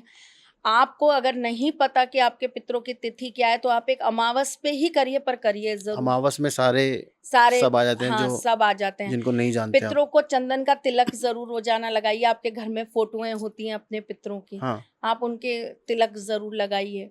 आप अपने पितरों के नाम से रोजाना गाय को रोटी जरूर दीजिए, कौओं को कुछ जरूर खिलाइए। अगर आप मीठे चावल खिला सकते हैं ना, मतलब चावल उबाल लीजिए, उसमें चीनी मिला लीजिए और उसको जो है आप कौओं को खिलाइए। तो जो आपका अगर पितृदोष है भी या पितर आपसे नाराज हो रखे हैं तो वो इसमें ठीक हो जाएगा। अच्छा मैम, मैंने अभी कहीं सुना था कि पितरों का भी ना एक टाइम होता है कि जिसकी मृत्यु हुई है वो इतने टाइम तक पितृ योनि में रहेगा, उसके बाद फिर वो देव योनि में चला जाएगा, चले जाते हैं। तो उसमें तो उसके बाद पितृदेव हो जाते हैं। हाँ, फिर उसके बाद उनका जो पितृ पूजा है वो नहीं करनी चाहिए हमें क्या मालूम कि 12 या 13 साल बाद वो आपको देव क्या योनि में मालूम? चले जाते हैं। Who told you this? मुझे किसी ज्ञानी व्यक्ति ने बताया है। तो उस ज्ञानी व्यक्ति को बोलो कौन सी किताब है भैया, कौन आके आपको बता के गया, मुझे वो बताओ। नहीं, ये तो कहीं ग्रंथों में लिखा होगा, जैसे हमें पूरा जब गरुड़ जब वो हमारे करते पास हैं। किसी चीज का कुछ एक वो नहीं मालूम ना, तो हमें तो देखिए उनको देवता स्वरूप ही पूजना है। अच्छा, और पितरों को तो हमेशा देवता स्वरूप ही पूजा जाता है। देखिए आप पितरों का पूजन, कोई आप ये तो देख के नहीं करे कि अरे पितर अभी भूत है। हाँ। कौन कहता है पितर भूत है? बोला तो यही जाता है कि शुरू में प्रेत योनि में ही होते हैं पितर, सभी प्रेत बनते हैं पहले तो। कौन कहता है? पितर देव ही कहलाते हैं। पितर हमेशा देव ही कहलाते हैं, पितर देव। पितरों को कब से हम भूत प्रेत की योनि में डालने लग गए? नहीं, पर हर जैसे जो प्रेत बन जाते हैं मरने के बाद, वो कैसे पितर योनि में जाएंगे? हमें क्या मालूम। अच्छा, तो हम उनको पितर ही मान के चलेंगे अनटिल अनलेस वो हमें कोई ऐसा सिग्नल दे दे कि नहीं, मैं तो नहीं बना हूं अभी पितर। हमारे घर के पितर हैं ना, तो हमारे घर के पितरों को हम देव योनि में ही पूजेंगे। ओके, देवता स्वरूप ही पूजे जाएंगे। ठीक है। और हम उनका क्रियाक्रम भी इसी तरीके से पूरा करते हैं। हम उनके सारे जो जो रिचुअल्स चीजें है, वो भी इसी तरीके से करते हैं कि वो देवता उसमें ही हमारे पूजे जाएंगे। ठीक है। तो क्या क्या करना चाहिए कि हमारे जो पितृ और दोष है देखो या आप जो ये नाराज कह रहे हो पितृ। ना, ये अपने आप में एक बहुत बड़ा पॉडकास्ट है। अगर हम इस पर बात करें तो इसके लिए कि हमारे जो पितृ हैं, देखिए पहली बात तो ये, कोई भी आत्मा एकदम से प्रेत योनि में ऐसे नहीं जाती। अच्छा। उसके प्रेत योनि में जाने के लिए उसे प्रेत योनि में खींचा जाता है। जो उसकी इच्छाएं और जो... वो जो ये कह रहे हैं ना कि वो एक समय तक प्रेत योनि में रहते हैं, अगर आपके किसी ऐसी ताकतवर नेगेटिविटी ने उनको खींच लिया तो वो तो 100-100 साल तक उस आत्मा को कैद से नहीं निकलने देंगे। फिर क्या करेंगे आप? फिर क्या करेंगे आप? हम तो कुछ भी नहीं कर सकते। ऐसा नहीं होता तरुण, इसका अलग एक सिस्टम है, मैं आपको बताती ओके। हूँ। इसमें क्या है कि जैसे कुछ एक विशेष समय आता है, जैसे ये अमावस आ गई, ओके। ये पितृ आ गए। इस समय क्या होता है, वो कहीं भी हैं हमारे पितृ, हमें उस वक्त उनको इस तरीके से हमें उनका तर्पण पूजन, उनके नाम के हमें यज्ञ, उनके नाम के हमें पुण्य दान इस तरीके से करने चाहिए कि अगर वो इस तरह से कहीं पर फंसे अटक हुए गए हैं। या फंस गए तो उनको वहां से निकलने की ताकत मिले। ओके। क्योंकि आत्मा सूक्ष्म होती है, ना वो खा सकती है ना वो पी सकती है। तो इसीलिए हमारे सनातन धर्म में उनका एक माध्यम बनाया गया कौवा, कि कौवे को खाना खिलाएंगे या गाय को खाना खिलाएंगे या ब्राह्मणों को भोज कराएंगे तो उसका फल जो है आपको वहां से उनको निकालने के उनको वहां से निकालने के लिए रास्ता प्रदान करेगा। और उस टाइम में किए गए जो पुण्य होते हैं, आई थिंक वो उनको स्वर्ग लोग पहुंचाने में भी हेल्प करते हैं। ये तो गरुड़ पुराण में भी लिखा हुआ है। इसीलिए कहते हैं कि ये जो पितरों के 15 दिन आते हैं, इसमें आप पितरों के नियमित जरूर पूजन करिए। अच्छा। और अगर नहीं डेट पता है आपको कि आपकी गीता के पाठ करवाइए। गीता के पाठ बिल्कुल कराने चाहिए। अकस्मात किसी का निधन हुआ है तो वो प्रेत योनि में जाने के उसके ज्यादा चांसेस रहते हैं। इसके नियम है, मैं कह रही हूँ ना, ये अपना एक पूरा एक पॉडकास्ट है। हाँ, ये अपने आप में एक पूरा पॉडकास्ट है। कोई अकस्मात किसी की अल्प आयु में मृत्यु हो गई तो वो आपका अहूत बन जाएगा। अच्छा। तो उसको अहूत योनि में से निकालने के लिए फिर नारायण बलि करके एक पूजा होती है जी, वो करनी चाहिए। वो करनी चाहिए। एक त्रिपिंडी श्राद्ध होता है, वो जरूर करना चाहिए। गया जाने के लिए इसीलिए कहा जाता है गया में तो एक बार अगर आपने श्राद्ध कर दिया तो सीधा स्वर्गलोक ही मिलता है, मैंने ये सुना है। हाँ, तो बात जो उन्होंने कही है उसका थोड़ा सा सेंस अलग है, लेकिन वो ऐसे मतलब ये नहीं होता कि वो जाएंगे ही सीधा प्रेत में। पुण्य आत्माएं तो देव में भी सीधा चली जा सकती हैं। अच्छा, नहीं मैंने ये सुना था कि वो कई लोग तो घरों में पितृ देवता के रूप में स्थापित किए जाते हैं, हाँ, उनके पाटे रखे जाते हैं, चांदी या सोने पर उनको रखा जाता है घर के अंदर, और वो घर की रक्षा करते हैं, समय समय पर आकर बताते हैं कि ये होगा ये होगा। इसका भी एक अलग लॉजिक है कि अगर वो अभी तक आपसे कनेक्टेड है तो क्या उनको अभी तक मुक्ति नहीं मिली है, या वो अभी भी आपके साथ सपने में आके आपको बता रहे हैं तो कुछ माता बताने? रानी अगर आपके पास आके आपको बता रही हैं तो क्या इसका मतलब उनको मुक्ति नहीं मिली है? नहीं, वो तो एक ऐसी एनर्जी है ना तो जो ना जब आप देव योनि में ही चले गए हो, आप देवता ही बन गए हो, तो फिर मुक्ति का कहाँ अर्थ होता है? हाँ, ये बात भी है। कड़ियों को जोड़ना सीखो तरुण। नहीं, मैं तो सवाल पूछ रहा हूँ, कड़ियाँ तो आप जोड़ ही देते हो मेरी। प्रेत के रूप में नहीं आ रहे वो आपके घर अच्छा, में, वो देव के आपके रूप घर में। में देवता के रूप में आ रहे हैं। ओके। वो आपके घर की रक्षा करने आ रहे हैं, आपके घर को डैमेज करने नहीं आ रहे हैं। ओके। कई लोगों को अपने घर के गए हुए पितृ दिखाई देते हैं या उनको आके सपने में इंडिकेट कर देते हैं। ये मैंने बहुत सुना है। मेरे साथ बहुत होता है। अच्छा। मेरे बाबा हमेशा आते हैं। मैं किसी भी बड़ी मुसीबत में खड़ी हो जाऊं या मैं किसी ऐसी उसमें खड़ी हो जाऊं, मुझे आज तक सच बता रही हूँ तरुण, ईमानदारी से, मुझे कभी उनकी शक्ल नहीं दिखी है उनके जाने के बाद से लेकर अब तक। अच्छा। लेकिन वो कहीं ना कहीं प्रेजेंस फील कराते हैं। वाइट कपड़े के अंदर वो मुझे हमेशा दिखाई देते हैं और मुझे अगले दिन उस समस्या का हल मिल जाता है। अच्छा, और जैसे ही वो ये भी बता देते हैं कि भाई ये समस्या आने वाली है, ऐसा नहीं, कुछ होने मेरे वाला है। साथ ऐसा नहीं होता। मैंने सुना है कि लोगों को सपने में आके वो तो बता जाते ठाकुर जी हैं। बता देते हैं, लेकिन वो उनका नहीं देखा मैंने। लेकिन अगर मैं कहीं उलझी हूँ या मैं, कई बार ऐसा होता है कि बीइंग अ फीमेल, आप देखिए बहुत सारे हार्मोनल भी चेंजेस बॉडी में होते हैं आपके, तो कई बार ऐसा होता है कि I feel low, I feel down, या मूड स्विंग्स हो रहा है या कुछ ऐसा लग रहा है, तो मैं अगले दिन देखूंगी कि मेरे अचानक से मेरी चीजें परिवर्तित हो जाएगा, मैं वापस से एनर्जेटिक हो जाऊंगी। ओके। मैं आपको आज ही का बताऊं, हाँ, आज ही हमारा ऑलमोस्ट कैंसिल हो गया था कि आज नहीं करेंगे, मूड नहीं कर रहा। और मैं ऐसे बैठी हुई थी, मेरी बस ऐसे, मैंने तरुण को बोला, मैंने कहा तरुण नहीं करते, बिल्कुल हिम्मत नहीं है, थकान हो रही है, जन्माष्टमी का इतना काम करा हुआ है, कमर में इतना दर्द हो रहा है, बाद में करेंगे। और मैंने ऐसे आंखें बंद करी और मैंने बोला नहीं तरुण चलो करते हैं। और आप बिलीव करो, मुझे ऐसा फील हो रहा था बाबा मेरे साथ। अच्छा। तभी मैंने आपको इतने कॉन्फिडेंस से कहा नहीं तरुण करते हैं चलो। तो मुझे मतलब, मैं आज तक कभी ये नहीं कि वो आके मुझे कुछ बोल रहे हैं या कुछ कर रहे हैं, लेकिन एक ऊर्जा जो होती है ना, एक लाइट, वो फील वो मुझे वो हमेशा फील करा जाता है। ठीक है। तो इसके बाद हमारे नवरात्रे आ जाएंगे मैम, अगले दिन से। पता है लोग गलतियां क्या करते हैं छोटी छोटी तरुण, घर के किसमें? अंदर कोई भी पूजा करेंगे, अपने पितरों की थाली कभी नहीं निकालते हैं। हाँ। आप अपने घर में बड़े बड़े उत्सव कर लेते हो, आप कभी अपने घर के अंदर अपने बूढ़े बाबाओं की कभी थाली नहीं निकालते। बिल्कुल नहीं हमारे निकालते यहाँ हैं। कभी ऐसा नहीं। हमारे घर में तो हमारे यहाँ हमेशा उनकी थाली निकलेगी। शादी जब होती है तो जब पितरों की थाली थाली निकाली निकाली जाती है हर बार। हमारे हमारे तो छोटी से छोटी पूजा भी होगी तो भी पितरों की थाली निकलेगी। हाँ। छोटे से छोटे व्रत का भी उद्यापन हो रहा होगा तो भी पितरों की थाली निकलेगी। तो आप हर पूजा में हमारे पितरों का एक भाग जरूर जाएगा। आप जब मंडल बनाते हो ना किसी भी पूजा को करने के लिए, तो वहां पर एक मंडल जो है वो पितरों का बनता ही है। तो जितने जो जो चीजें आप देवी देवताओं को अर्पित कर रहे हो, जैसे अगर आप रोज के फल लगा रहे हो, मेवे लगा रहे हो, आप प्रसाद लगा रहे हो या आप खाना लगा रहे हो, जो भी आप लगा रहे हो वो सारी चीजों में एक थाली पितरों के नाम की लगेगी। लगेगी। अगर पान का बीड़ा लग रहा है तो वो पितरों के नाम का एक पान का बीड़ा लगेगा, तो फिर वो क्यों बनेंगे भूत प्रेत? सही बात है। और फिर अगर जो थोड़ा सा कम उम्र में चले गए हैं या जो थोड़ा सा प्रीवियसली उम्र से पहले एकदम एकदम अचानक से चले गए, अकस्मात जो लोग चले गए, उनके लिए फिर आप विधि विधान से दान पुण्य और पूजाएं करवाओ ना। करते रहो ताकि उनकी आत्मा कहीं अटके ना बीच में।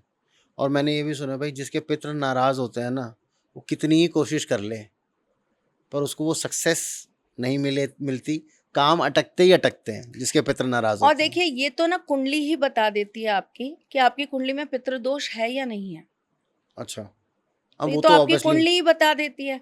तो ये तो देखिए मैं तो कहती हूँ देवताओं को एक बार प्रसन्न करना थोड़ा कठिन हो सकता है, लेकिन घर के पितरों को प्रसन्न करना तो और सरल है। तो हम एक बात बताइएगा, वैसे तो ये अनरिलेटेड क्वेश्चन है, क्या पितृ दोष आपकी कुंडली में है, इसका मतलब आपके पितर नाराज हैं? नाराज नहीं है, कहीं ना कहीं कोई चीज है जो आपसे गलती हो रही है, जिस वजह से आप अपने पितरों से अपने आप को कनेक्ट नहीं कर पा कनेक्ट रहे नहीं या कर उनका पा आशीर्वाद नहीं पा पा रहे। रहे। ओके। पितृ दोष का ये मतलब नहीं है कि आपके पितर आपसे रुष्ट हैं, नाराज हैं, या आपको श्राप दे रहे हैं, या आपके साथ कुछ गलत कर रहे पर हैं। आपकी उनकी पॉजिटिव एनर्जी आप तक नहीं पहुंच पा लेकिन रही, उनके पास एक ताकत है। वो हेल्प नहीं कर पा रहे आपकी, चाह के भी।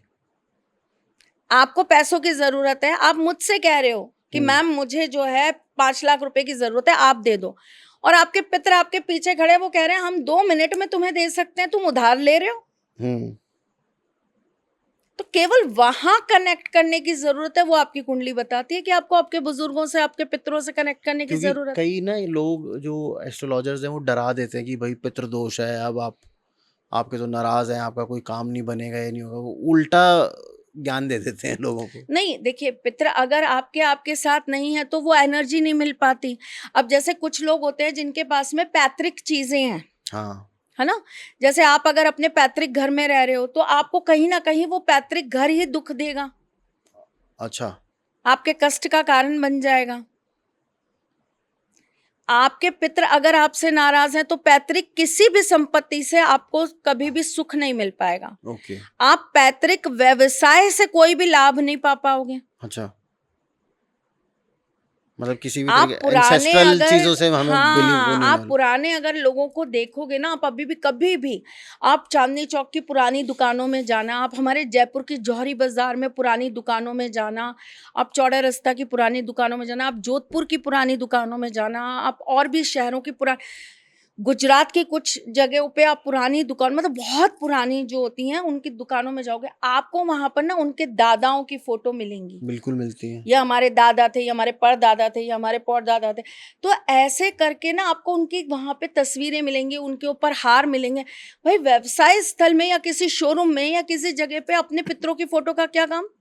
सही बात है। नहीं, उनकी ऊर्जा, उनका काम, उनकी पैसे की बरकत उन्हीं पितरों के माध्यम से हो रही है। हम तो भाई भगवान तक बाद में जाएंगे ना तरुण, पहले तो वही ईश्वर के समीप है, वही हमारी वहां पे हाँ, वो दरख्वास्त एक लगाएंगे। तरीके से मतलब सीधा डायरेक्ट कॉल तो वैसे भी नहीं लगती है, मीडिएटर तो वही मीडिएटर है। तो चाहिए बीच में।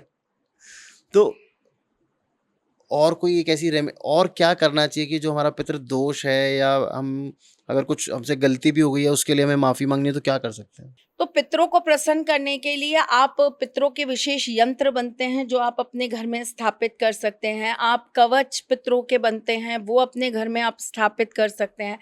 पितरों के नियमित बहुत सारी सामग्रियां ऐसी होती हैं जो आपको अमावस के दिन जरूर बहते हुए जल में प्रवाहित करनी चाहिए।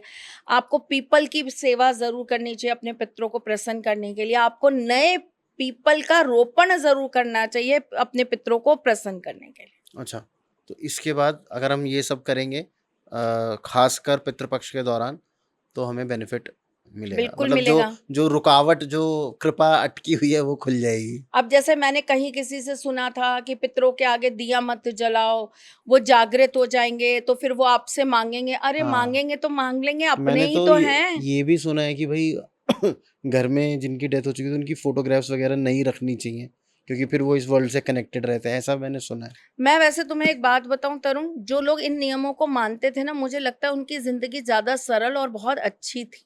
हम्म। हमने मानना बंद कर लिया तो हम और ज्यादा एक तो एग्जॉस्ट, एक तो परेशान, टेंस मुझे लगता है कि ना ज्ञान इतना ज्यादा हो गया है लोगों को कि जो चीजें और कहीं अजीब से मेंशन तरह भी का नहीं। ज्ञान हो गया है। मतलब मुझे आज तक एक चीज समझ में नहीं आई इस दुनिया में। आज आप अगर पिछले 30 साल में देख लो, किसने कौन सी कहावत बना दी? कोई नहीं। घर का भेदी लंका ढाई, जाने कौन से बुजुर्ग बना के चले गए। आपका ज्ञान उनके ज्ञान के आगे कहीं है ही नहीं। सही बात है। आपका ज्ञान किसी के ज्ञान के साथ मैच ही नहीं कर रहा। अभी कुछ दिन पहले मेरे पास कोई आया था, उनसे मेरी बात हो रही थी, तो उन्होंने मुझे बताया कि मेरे बच्चे का कुछ प्रॉब्लम हो रहा था, मतलब न्यू बॉर्न बेबी था, तो उसका कुछ प्रॉब्लम हो रहा था। तो उन्होंने बताया कि डॉक्टर को दिखा लिया, दवाएं ले ली, सब कुछ कर लिया, लेकिन कुछ नहीं हुआ। तो मेरी एक बुजुर्ग हमारी चाची जी हैं, उन्होंने हमको बोला कि दादी चाची, चाची भी नहीं, दादी चाची, आप सोचिए अच्छा। कितनी बुजुर्ग। तो उन्होंने बोला, अरे बेटा ये एक छोटा सा काम है, ये तुम कर लो। बोली 3 दिन में बच्चा एकदम स्वस्थ हो गया। वो तो कहते हैं ना मैम, नानी के नुस्खे, दादी के नुस्खे, वो तो उनको तो आप बीट कर ही नहीं सकते। आजकल की मॉडर्न मेडिसिन वहाँ पहुँच भी नहीं सकती। और मुझे लगता है वो जिस प्यार से चीज़ें बना के आपको दे देती थी, या वो प्यार ही आपको काम कर जाता था। बिल्कुल कर जाता था। आशीर्वाद, एक ब्लेसिंग आप जिससे। लोगों आपने कभी, मेरे को एक बात बताओ, आपने 90s से पहले कोई रेयर सुना होगा कि कोई बोलता था हमें डैंड्रफ हुआ? हाँ, बिल्कुल नहीं होता था। जबकि कपड़े लोगों धोने के वाले बाप साबुन से मुँह से पार धो धो लिया लेते। जाता था, बचपन में हम भी उससे नहाए हुए हैं। कोई फेशियल नहीं होता था, और सही आप बात देखो है। ऐसे चेहरे खिलखिलाते हुए होते थे। मुझे एक टोटका और भी याद है, जब किसी की कमर में दर्द हो रहा होता था तो ये पूछा जाता था कि कौन उल्टा पैदा हुआ है, उसकी लात उसकी पड़वा लो। लात पड़वा लो, ठीक हो जाते थे लोग। और मैंने पर कितने। ये बहुत सटीक है। हाँ, और काम भी करता था। हाँ हाँ, तो ये टोटके काम करते आज हैं। भी करते और हैं। आज भी अगर पुराने शहरों में या गाँव में जाओगे तो वहाँ पे अभी भी लोग करते होंगे। अरे और बिल्कुल। उसकी पूंछ होती थी जो उल्टा पैदा आप होता था। सोचिए, अभी कुछ समय पहले की बात है, शायद मेरे ख्याल से 2 साल पहले जन्माष्टमी पे बड़ी जोर से बारिश आ गई थी। तो हमको ये लगा अब हमारी जन्माष्टमी कैसे होगी, इतनी जोर से बारिश आ गई। झाड़ू उल्टी गाड़ी। नहीं नहीं, वो जाकर नारियल वो कुछ करके पितरों के नाम का रखा, हाँ। फिर उल्टा तवा जाके छत पे रखा, वो, और लिटरली एकदम आसमान साफ। हम लोग जब शूट करते हैं ना, तो जैसे अगर ये एक अनसेड वो है कि अगर आप बारिशों के मौसम में आउटडोर शूट कर रहे हो, तो अगर आसमान एकदम साफ भी है तो भी बारिश हो ही जाएगी जैसे ही आप कैमरा हाँ ऑन करोगे। हाँ, ठीक है। तो उसमें भी एक जो प्रोडक्शन वाले होते हैं वो एक टोटका लगाते हैं, वो ना झाड़ू गाड़ झाड़ू देते उल्टा हैं, करके रख झाड़ू देते हैं। उल्टा रख के करके रखते हैं। उससे कहते हैं बारिश नहीं होती, और ऐसा होता भी है, रुक भी जाती है बारिश। शादियों में तो कितने टोटके करते हैं, ये ना हो जाए, ये ना हो, ये ना हो। बारिश हुई है तो दुल्हन ने कढ़ाई से खाया होगा। हाँ, तो ये सब टोटके तो हमारे देश के वो हैं, और ये काम भी करते हैं मैम, बहुत काम एनर्जी करते होती है हैं। इनके अंदर। तुम्हारा कुछ खो गया, तुम अपने नाड़े के अंदर गांठ बांध लो, देखो अभी मिल जाएगा। अच्छा, ये मैंने पहली बार सुना है टोटका। हाँ, आपकी कोई चीज खो जाए अगर घर में, तो लेडीज को कहते हैं कि अपने पेटीकोट का नाड़ा या अपनी सलवार का नाड़े में गांठ बांध लो, अच्छा। अभी मिल जाएगी चीज। अच्छा, होता होगा। इसके ऊपर ना वैसे हमें एक अलग से एपिसोड करना चाहिए, टोटके, टोटके। वो भी जो हम लोग जो नानी बचपन दादी नानी के दादी के टोटके। टोटके जो हम लोग करते थे, ये बहुत अमेजिंग चीजें हैं, और हम लोग भूल चुके हैं इनको करना। भूल चुके हैं, किसी को सच नॉलेज ही नहीं है, जो में। बेचारे जिनको पता था वो अब इस दुनिया में नहीं रहे, और बाकी हम लोग फोन अब में आप घुसे ये रहते देखो, हैं। जरा सा बच्चा रोने लगता है, हम परेशान हो जाते हैं, डॉक्टर के पास भागते हैं। और मम्मी वगैरह क्या करती थी, हल्की सी हींग नाभि हाँ, पे ना भी लगाई का और बच्चा ठीक। हरड़ रगड़ दिया, उससे ठीक हो जा, गैस ठीक हो जाती थी। आजकल तो तुरंत वो एक दवाई आती है, वो पिला देते हैं बच्चों को गैस की। लोग कई बार जब कहते हैं ना, तरुण आपकी स्किन ऐसी है, आप इस एज में भी ऐसे, तो मैं कहती हूँ ये मेरी मम्मी के लाल तेल का कमाल है। सही बात है। मतलब वो उस तेल का आज भी वो जो रस है ना, वो आज तक भी हमें बॉडी में फील होता है कि। और आप मानोगे नहीं, अभी थोड़े दिन पहले एक रील बहुत वायरल हो रखी है कि जो 80s के जो लोग हैं, वो 2000 के जो लोग हैं उनसे ज्यादा यंग लगते हैं, अभी भी यस, ज्यादा ऑफ एनर्जेटिक कोर्स, है। ऑफ कोर्स, और ऑफ कोर्स। वो कहते हैं ये 80s के लोगों का सही चल रहा है, ये बूढ़े हो नहीं रहे हैं, मतलब ये देखने में यंग लगते हैं, लगते 32 साल के हैं, 30 साल के हैं, बुढ़ापा ये आने नहीं दे रहे। तो वो तो है, कुछ तो था उस समय में, जो एनर्जीज हम अपने साथ लेके चल रहे हैं अभी तक। तो मैम, वो एनर्जीज यही थी कि हाँ, हमने हर चीज को ना बहुत बैलेंसिंग के साथ में जी रहे थे। बिल्कुल। हम हर चीज में ये नहीं, अरे क्या होता है ये करने से, नहीं नहीं नहीं, अगर कह दिया किसी बात को कि ये चीज नहीं होनी चाहिए, तो हमने सर झुका के हमारे अंदर एक्सेप्टेंस बहुत थी, तरुण। आजकल तो रिजिडिटी इतनी हो गई है बच्चों के अंदर कि उनको बस जो उनका माइंडसेट है या और आपने उन्होंने। मना कर दिया तो वो ऐसे अड़ियल और हो जाते हैं कि पूछिए मत। सही बात है। और रियल बच्चों का भी आज कोई बच्चों को डांट नहीं सकते, हमारे समय में तो चपेटे पड़ती थी भाई साहब, डंडे निकलते थे सीधे, सही बात है, बेलन पड़ते थे, बेल्ट ये तो खैर खाना बनाते बनाते वो चिमटे का उल्टा पिछला भाग लगता था सीधा, और मम्मी मार दिया, मार दिया तो मार दिया। चपले तो सब बच्चों को आज पड़े मम्मी हैं। जरा सा जोर से आवाज से बोले तो सही बात है, बच्चे कहते हैं मैं अभी पुलिस स्टेशन में फोन करता हूँ। सुसाइड कर लूंगा। हाँ, ये एक और बड़ा पंगा है आज, और हम लोग तो डरते भी अभी हैं आपने वो आईफोन वाला कांड देखा? वो अभी कुछ उसके अंदर कुछ और नए वो निकल के आए हैं मैम, दाव पेच। वो कह रहे हैं कि वो आईफोन की वजह से नहीं था, वो बच्चा चाहता था कि उसके पेरेंट्स साथ रहें। आज ही कुछ रिपोर्ट निकल के आई है, तो वो उनको चाहता था कि भाई आप अलग ना हो, इसलिए वो धमका रहा था उनको, और वहाँ पे वो एक्सीडेंट हो गया। तो धमकाने की ये स्थिति, हाँ, मतलब बच्चे उस सिचुएशन में पहुंच चुके हैं कि क्या किया जा माँ बाप भी तो पहुंच चुके हैं। सकता। सही बात है, बट एनीवेज ये तो अब समय है, इसका तो कुछ किया नहीं जा सकता। नहीं किया जा सकता, और मैं यही कह रही हूँ कि इन सब चीजों के लिए ना, आप मानो या ना मानो, देखो तरुण, मैं पहले भी कह रही थी, मैं आज फिर आपसे कह रही हूँ, 2026 राहु अपना पूरी तरीके से बल और अपना प्रकोप खत्म करके सरेंडर हो जाएगा, और केतु अपने फुल चरम सीमा पे आ जाएगा। और केतु क्या है? केतु है ही सबसे बड़ी वही चीज कि वो आपके इर्द गिर्द उन लोगों को रहने ही नहीं देता जो आपको अपने लायक नहीं मानते, या जो आपके साथ प्रेम से नहीं जुड़े। ओके, डिस्कनेक्ट कर देगा आपको उन लोगों से। डिस्कनेक्ट कर देगा, डिस्कनेक्शन ही केतु है। तो आप देखना, मतलब आपको आने वाले टाइम में लोग वापस से उन्हीं पुरानी चीजों से प्यार करते हुए दिखाई देंगे। अच्छा, आपको पता है, मैंने है ना अभी सर को एक ग्रामोफोन गिफ्ट किया उनके बर्थडे पे, क्योंकि उनको पुरानी चीज़ों का बहुत शौक है, तो मैंने उनको एक ग्रामोफोन गिफ्ट किया। मैं उसकी सीडीज ढूंढ रही थी, वो जो पुराना वाला वो प्लेट नहीं आती हाँ, थी, वो ढूंढ रही थी। विनाइल जिसे कहते हैं। हाँ, तो अमेजोन वगैरह पे देख रही थी, तो 4-4 5-5 ऐसे बहुत महंगी महंगी मिल रही। तो मैंने हंसते हुए कहा, मैंने कहा बताओ, हमने एक टाइम पर रद्दी के भाव उठा के इनको यूं ही फेंक दिया। अब वो एंटीक और नॉस्टैल्जिया करके बिक रहा है। फिर मेरी फ्रेंड है, उनके फादर साहब ने संभाल के रखी हुई थी, तो उन्होंने कहा बेटा मेरे पास बहुत सारी रखी हैं, तुम ले जाओ। तो आप सोचो, मैं इतनी पुरानी पुरानी गुलाम अली और उन सब की वो मुझे मिली, मैं लेकर आई उनसे।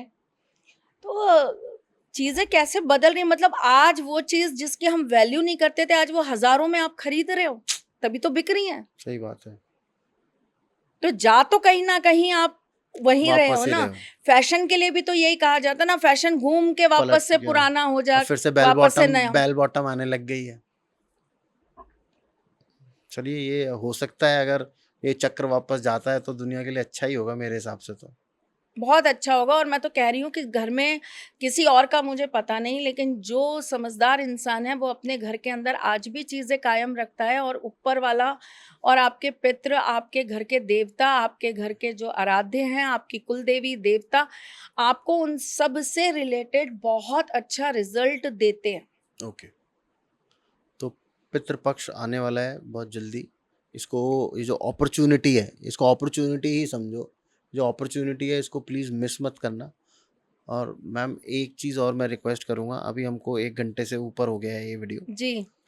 तो मैं एक आपसे रिक्वेस्ट करूँगा, क्योंकि हमारे अभी एक तो हमारा देश इतना त्योहार मनाता है कि अभी बहुत सारे त्योहार बचे हुए हैं हमारे। जी, अभी नवरात्रि, दशहरा, शरद पूर्णिमा, करवा चौथ, फिर हुई अष्टमी, फिर पंच दिवसीय हमारी दिवाली का दिवाली आता त्योहार, है, जिसमें धनतेरस, छोटी दिवाली, बड़ी दिवाली, भैया दूज, गोवर्धन, भैया दूज आएगी, फिर उसके बाद देव उठनी एकादशी आएगी, फिर देव दीपावली देव आएगी। दीपावली आएगी, और उसके बाद हमारी जो दोबारा से आपने बताया कि सूर्य का समय शुरू हो जाता है, उत्तरायण जिसे कहते हैं, आई थिंक यही बोलते हैं उत्तरायण, है ना?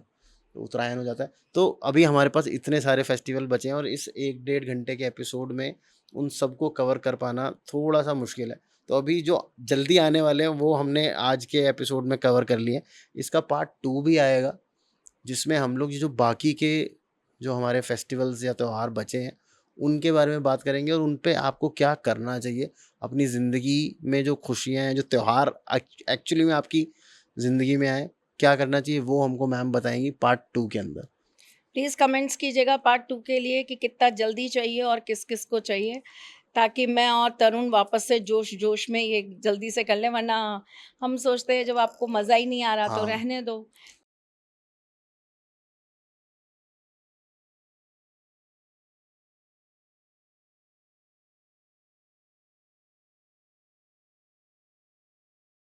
तो आपको हमें ये बताना पड़ेगा कि आप कितना एन्जॉय करते हो और इन चीज़ों से आपकी ज़िंदगी में लाभ क्या होता है?